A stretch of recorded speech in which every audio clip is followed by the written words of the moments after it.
G'day and welcome to another episode. My name is Daethstro, the Aussie Geek, and today we will be looking at what I assume is from the Authentics line, a six-step Optimus. So I don't generally would say that this is six-step. I picked this up some weeks ago from my local Aldi's along with the rest, and as you can see, I'm posting these after my nice short Tumblr videos. So no surprise there. These are basic, these are simple, but in saying that, I do think they are relatively decent progression. Now, there's 5 of them. There's Optimus, there's Alita, there's Bumblebee, there's Grimlock, and there's Megatron. Um, each of them have some interesting steps, honestly, and there are things in these that I wouldn't expect to have in the multi-steps. So over the next, well, whenever my nice short video Tumblr videos happen, I'll post one of these. I am going to say off the bat, I'm not keeping these. Now, this isn't one of those moments of, oh, well, I'm just going to collect any Transformer now, and when I get it, I will get rid of it. No, I think my youngest nephew, who's becoming quite a fan of the Transformers as of for the last quite a while, and has actually been at me about getting him some new Transformers. I think these are a nice, perfect step from what he's currently messing with to what he will eventually be messing with. He's currently 4, so these are something that I've been really looking forward so he can actually get somewhere with it. As you can see, this is Optimus Prime, and he is quite hollow. But in saying that, I would say there's a couple of figures later on when we get to them that actually aren't half bad. I think Megatron, I think Optimus and Alita are the weakest. So yeah, doesn't look too bad. I don't have my red backboard because honestly, it's going to be hard picking him up. But I'm going with Authentics simply because of the way the packaging is. I did do an Authentics one. God, was it a year or two ago? So yeah, this is very, very much smaller. I'm not going to do size comparisons of all the characters. I'll just do my basic ones. But as for articulation, his head can go down, not up. There is ball joints in the arms, which gets you that high up, that far down. Doesn't really rock back and forwards because of the way the shoulder's designed. We do have waist rotation. Now, admittedly, that's because of the transformation, but a figure like this that has waist rotation, that's interesting. Due to transformation too, he has another thing that I find interesting.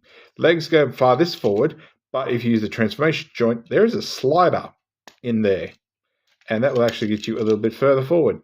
Now, that is for transformation, but a slider, which sort of locks itself back in a figure like this, that's unexpected.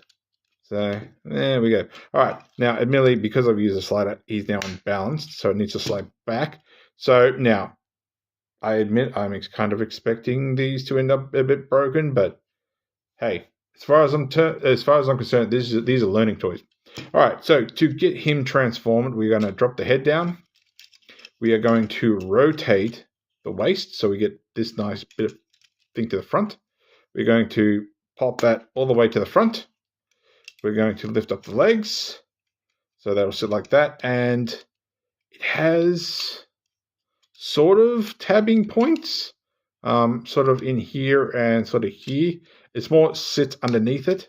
So if you squeeze it together and just sort of get it under here, there you go. It all locks in. Now, like I said, it says 6 steps. So 1, 2, 3, 4, 5-ish. But it is a nice little truck. Yeah, pretty good. Rolls really nicely. Yeah, individual wheels, 6 wheels. Obviously no spot to put a trailer, but that's not necessarily a bad thing. As for size comparison, there he is with Windblade. So yeah, pretty good, honestly. There we go. Now, of course, to transform him back. And like I said, I find these useful for progression. So now my nephew will have to realize, oh, I have a rotation. I have a slider. I've actually got to get this underneath here to lock it in place. So we just pop that out, pop that out. I think it actually does tap in somewhere else. I'm not quite sure where. We flip our legs down and rotate and push it back if it hasn't already, which it has mostly. And then we get in here, if we can get that nail in and flip that up. And there is Optimus. Back? Yeah, back. There is Optimus back in his alt mode. Now, admittedly, it might have been nice to have the legs split, but I don't know. That might have caused issues for the sliding mechanism. So there we go. As for size comparison, here he is with MP10, completely unfocused. So comes up, if top of the head, just a smidgen halfway up. I'd say, well, from my angle, it looks like about halfway up his crotch, but maybe just past the tip, which sounds a bit bizarre. So there we go. So if you like this video, give me a thumbs up. If you didn't like this video, give me a thumbs down. I promise you it will not hurt my feeling. And now we play the focus game again. Just trying to lock onto my own hand. There we go. If you like this video, give me a thumbs up. If you didn't like this video, give me a thumbs down. I promise you it will not hurt my feelings. Subscribe, ring that bell, leave me a comment. And apart from that, thanks for watching. I'll catch you later.